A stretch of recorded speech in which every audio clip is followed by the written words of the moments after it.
Paulista, o ator Rodrigo Lombardi.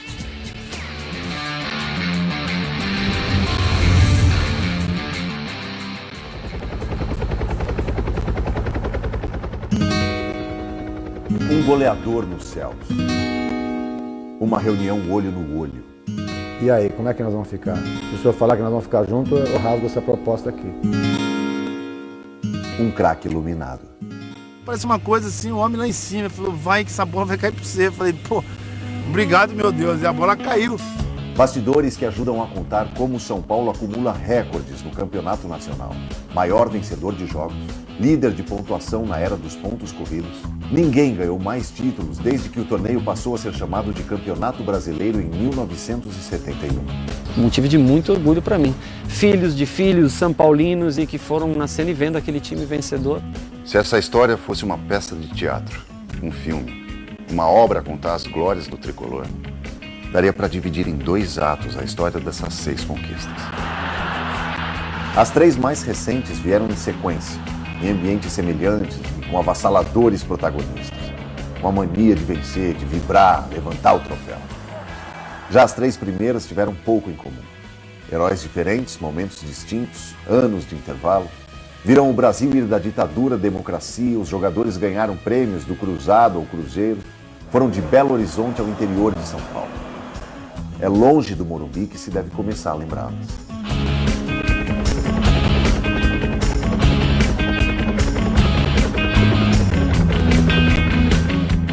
O maior artilheiro da história do São Paulo parece imaginar o que poderia ter feito em campo em outro dia chuvoso, mais de 35 anos atrás. Era a grande final do Brasileiro de 77. Porém, Serginho Chulapa estava fora. Havia agredido um bandeirinha na terceira fase do torneio e pego um ano de suspensão. Ainda houve tempo de fazer 2 gols na semifinal, uma vitória por 3-0 sobre o Operário de Campo Grande, uma das surpresas do torneio. O São Paulo estava classificado à decisão, mas o favoritismo passava longe. O São Paulo realmente era uma equipe inferior à do Atlético. O Atlético estava Paulo Isidoro, Toninho Cerezo, João Leite. E o Atlético Mineiro ainda queria contar com Reinaldo, artilheiro do campeonato, mas também suspenso para o único jogo da final em Belo Horizonte. Rubens Minelli, técnico do São Paulo, não queria ficar para trás. Se recuperando de uma cirurgia na capital paulista, o meia Muricy recebeu um telefonema. Perguntaram se eu podia localizar o Serginho Chulapa e levar ele para o aeroporto e alugar um avião para levar ele para Belo Horizonte. Eu falei, só isso? Eu falei, o avião, essas coisas, tudo bem, que eu vou lá e posso alugar, mas para achar o Chulapa essa hora... Ainda bem que ele sabia os lugares que eu ia, os barzinhos que eu frequentava, então ele me achou, entendendo? Ele tinha essa missão de me achar naquela cidade tão grande, né? Então ele conseguiu me achar, aí quando ele me falou, você vai para Belo Horizonte, pô, vou fazer o que em Belo Horizonte, né? Não, se o Minelli mandou você ir, tá, então tá bom. Aí fui para casa, peguei minha roupa, peguei minha mala, e o Muricy me deixou em Congonhas. Serginho reviveu esta emoção a convite do Esporte Espetacular. Refez parte do trajeto daquele domingo sobrevoando o Mineirão. Naquela época, em 77, o tempo estava desse jeito, cara, mas chovendo muito, né?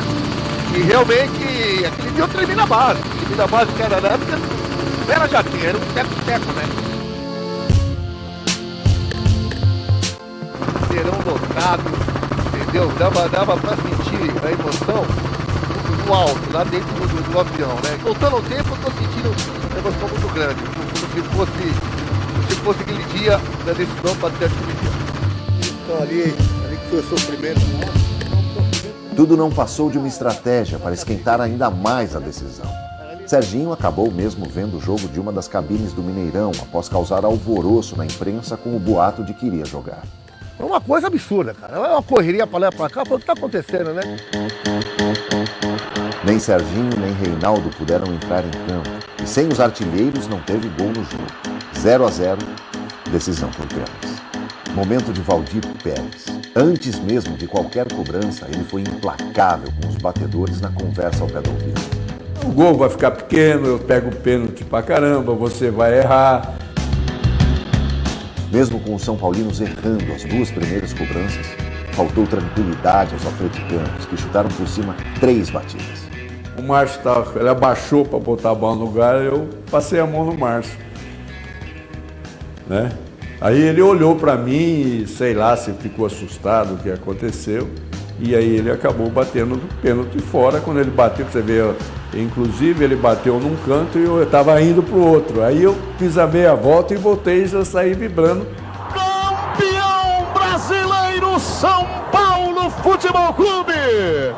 A festa do São Paulo em pleno Mineirão!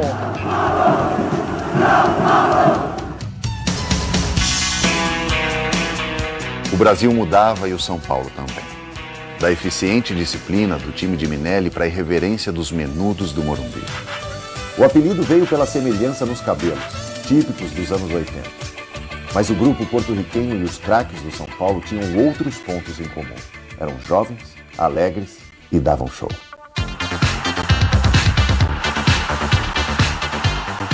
Ao lado do maestro Pita, o São Paulo tinha um trio ofensivo que esteve presente na Copa de 86. Silas, Miller e Careca. Artilheiro daquele Brasileirão, Careca foi decisivo no mata-mata. Careca, chegou o toque de gênio, a bola ia entrando, bateu. Na semifinal, jogo contra o América. Garantiu a classificação. Na primeira final, empatou o jogo, deixando para Campinas a definição do título entre São Paulo e Guarani. Foi um jogaço, empate em 1-1 no tempo normal. Mas as maiores emoções ficaram para a prorrogação. O Guarani saiu atrás, mas conseguiu a virada. Tem uma imagem que eu não esqueço nunca, que no momento que o João Paulo roubou a bola e fizemos o terceiro gol, o Dario encostou na trave e falou, não dá mais, não dá mais. Eu falei, Dario, dá, não dá mais, falta, sei lá, 2, 3, 4 minutos, não lembro. Eu falei, Dario, está acontecendo tanta maluquice no jogo que vai dar. O jogo estava perto do final e o Guarani já comemorava o título com o hino do clube tocando no brinco de ouro. Chutei a bola para o Wagner Basílio e eu falei, chuta, e ele vacilou e deu um bicão na bola. O Pita ganhou a dividida com o Ricardo Rocha, surpreendente, e a bola caiu do lado esquerdo para o Careca. Parece uma coisa assim, o homem lá em cima, falou, vai que essa bola vai cair para você. Eu falei, pô, obrigado, meu Deus, e a bola caiu. Caiu no pé da pessoa certa, na hora certa. O Careca deu um chute, acabou, saiu um míssil. Pega na cabeça do Sérgio Neri, né, que era o goleiro, jogava ele, bola, tudo para dentro do gol. Empate e agonia. E como 9 anos antes, outra vez a sorte do meu São Paulo na final passaria pela disputa de pênaltis. Primeira cobrança, acho que é o boiadeiro, o Marco Antônio, chutou, eu peguei. Festa, todo mundo. Aí o Careca foi bater.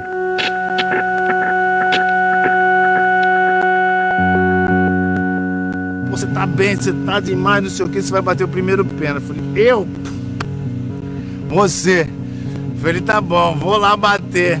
Pô, na mão do Sérgio Neri. João Paulo do Guarani também errou a cobrança e naquela noite maluca de tantas viradas, o gol do título poderia ser de Wagner Basílio, o zagueiro que havia falhado no terceiro gol. Ele foi chutar a bola, meu Deus, a bola saiu tum, tum, tum. Aquilo na cabeça de quem está lá, para ser campeão ou não, é uma eternidade. A bola não chega, não demorou umas 2 horas para a bola ir do pênalti ao gol. Aí o Sérgio Neri coloca a mão e a bola faz caprichosamente esse movimento. Aí sim, aí nós ganhamos, aí acabou.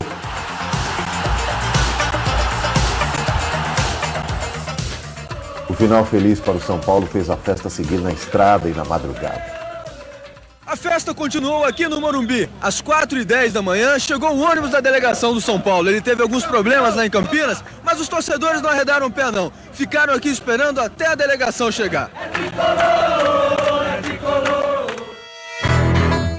Pouco mais de 60 quilômetros separam Campinas de Bragança Paulista.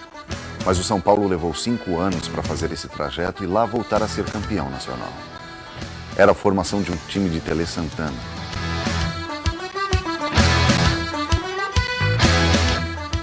Uma das coisas que o Tele me ensinou de mais bonitas é ter o prazer da vitória coletiva, né? Bem jogado. O brasileiro de 1991 tinha um regulamento simples.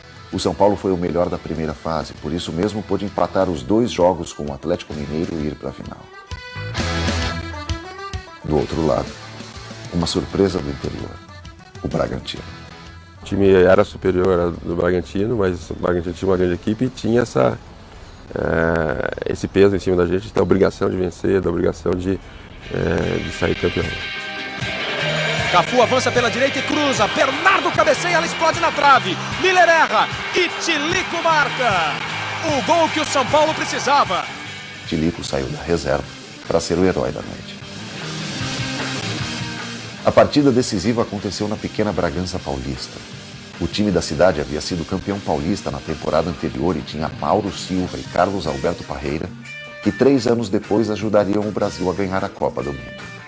Tudo isso fazia Bragança se animar com a possibilidade de festejar o Brasileirão.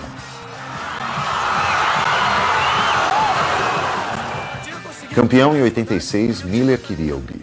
Tinha sofrido um estiramento durante a semana no treinamento e, quer dizer, não tinha chance nenhuma de jogar. Joguei praticamente com uma perna só, no Morumbi aqui em Bragança. Aí o seu Hélio, massagista, que era o nosso guru, né, na oportunidade, ele chegou no meu quarto, na concentração aqui em Atibaia, disse assim, olha, eu vou te dar uma infiltração na coxa para amenizar a dor para você entrar no campo e pelo menos conseguir jogar meia boca, né, como diz na gíria do jogador. Foi dele a melhor chance do São Paulo em um jogo muito truncado. O empate, mais uma vez, fez o São Paulo festejar fora de casa.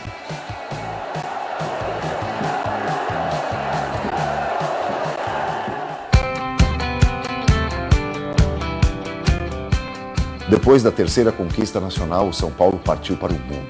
3 Libertadores, 3 Mundiais. Foi o cenário que Muricy encontrou quando chegou em 2006.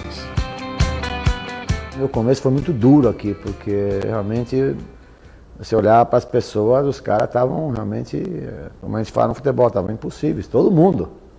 Não é só jogador de futebol, comissão técnica, dirigente, todo mundo. Estava com um ar de que, eu sou campeão do mundo e ninguém me toca. Era natural que fosse difícil manter o nível de jogo de 2005, mas eu acho que nós conseguimos. Chegamos numa final de Copa Libertadores, infelizmente perdemos aquela final. E aí sim foi em meio a um momento decisivo do Campeonato Brasileiro. Foi quando nós viemos para o jogo do Cruzeiro e dali em diante o time acreditou que era possível ser campeão brasileiro. O fato que se você contar e não tiver provas do que aconteceu, as pessoas não vão acreditar que teu time perdia de 2-0 e o goleiro defende um pênalti e faz 2 gols. Os caras, se você contar isso para uma criança no futuro, vão dizer que era brincadeira. Se você não tiver registrado as imagens, não vão dizer que era uma coisa de verdade. Daí para frente, jamais a diferença para o segundo colocado foi menor do que 4 pontos. O que permitiu ao São Paulo buscar o título 2 rodadas antes do fim. Aí vem Souza para a cobrança, bateu direto pro gol, toque! Gol!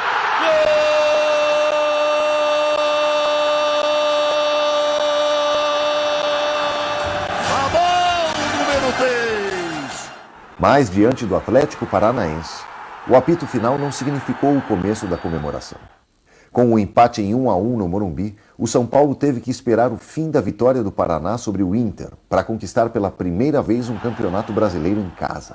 Pode gritar que é tetracampeão brasileiro de futebol, o tricolor! Na hora que o placar eletrônico anuncia o fim do jogo e a conquista do campeonato, para mim, foi muito especial. Estrutura, regularidade, elenco repleto de opções. Era bom ir ao Morumbi ver esse time. O São Paulo tinha um mapa para dominar o torneio como nenhuma outra equipe havia feito no Brasileiro de pontos corridos. Em 2007, o título foi conquistado ainda no mês de outubro, na vitória por 3-0 sobre o América do Rio Grande do Norte.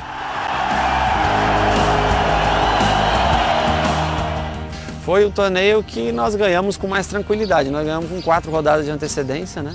Passamos 28 dias aqui no CT fazendo rachão. A gente lembra até hoje que nós ficamos aqui um mês fazendo churrasco aqui no CT e o campeonato continuando ainda. Já era campeão há muito tempo atrás. As facilidades ficaram para trás em 2008. Na primeira rodada do segundo turno, a derrota para o líder Grêmio deixou o time 11 pontos atrás. Pressionado pelo mau desempenho no primeiro turno e pelas eliminações consecutivas diante de times brasileiros na Libertadores, Muricy se reuniu com o presidente do clube. Eu recebi uma proposta muito alta do Qatar, muito alta. Eu fui conversar com o seu Juvenal e fiz a pergunta para ele. E aí, como é que nós vamos ficar? Nós vamos ficar junto até o final do campeonato? Né? Se o senhor falar que nós vamos ficar junto, eu rasgo essa proposta aqui. Ou senão, pelo que está acontecendo aí, vocês me mandam embora, porque a gente não pode ficar dessa maneira. E aí ele disse, como sempre, bateu na mesa, falou que quem manda sou eu e você fica. Então peguei o papel e rasguei. Foi naquele brasileiro que Muricy teve que provar como faz valer o lema: aqui é trabalho, meu filho.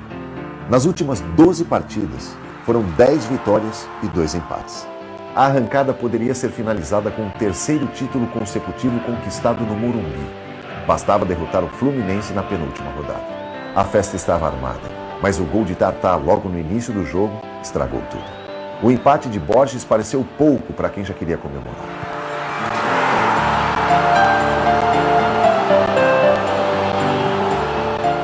Aquele jogo nós não jogamos bem e todo mundo lamentou muito aquele ponto. E quando eu parei para pensar, eu disse, poxa, esse ponto nos dá o direito de jogar por um empate contra o Goiás. Sem poder atuar no Serra Dourada, o Goiás levou o último jogo do campeonato para o Gama, no Distrito Federal. Foi em Brasília, na véspera da decisão, que o São Paulo soube que o árbitro havia mudado. Wagner Tardelli estava escalado, mas sob a alegação de que estaria numa lista de beneficiados com ingressos para shows que a cantora Madonna faria no Morumbi dias depois, foi substituído por Jailson de Freitas. Reuni no meio campo, comissão técnica no meio campo. Eu só posso falar uma coisa para vocês. Não importa o que esses caras estão fazendo, ele pode trocar de juiz, pode fazer 1000 coisas. Nós vamos ser campeão de qualquer jeito, nós vamos ser campeão. Na marra, nós vamos ser campeão aqui. Não tem como a gente perder isso. Não houve chance mesmo. Borges, artilheiro do São Paulo no campeonato, fez o último de seus 16 gols um pouquinho adiantado, mas não quis saber. Correu para comemorar o 1-0 com a certeza de que o São Paulo estava na história. Eu acho que esse tricampeonato brasileiro serviu para colocar o São Paulo num patamar mais alto. E eu tive a oportunidade, claro, de erguer os 3 campeonatos como capitão daquela equipe. Motivo de muito orgulho para mim. E esse talvez seja o maior legado que a gente deixa, né? Milhões e milhões de torcedores que vieram agregando filhos de filhos são paulinos e que foram nascendo e vendo aquele time vencedor.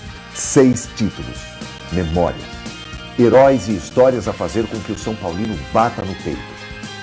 Vibre, se orgulhe e lá do alto se sinta o soberano do Brasil.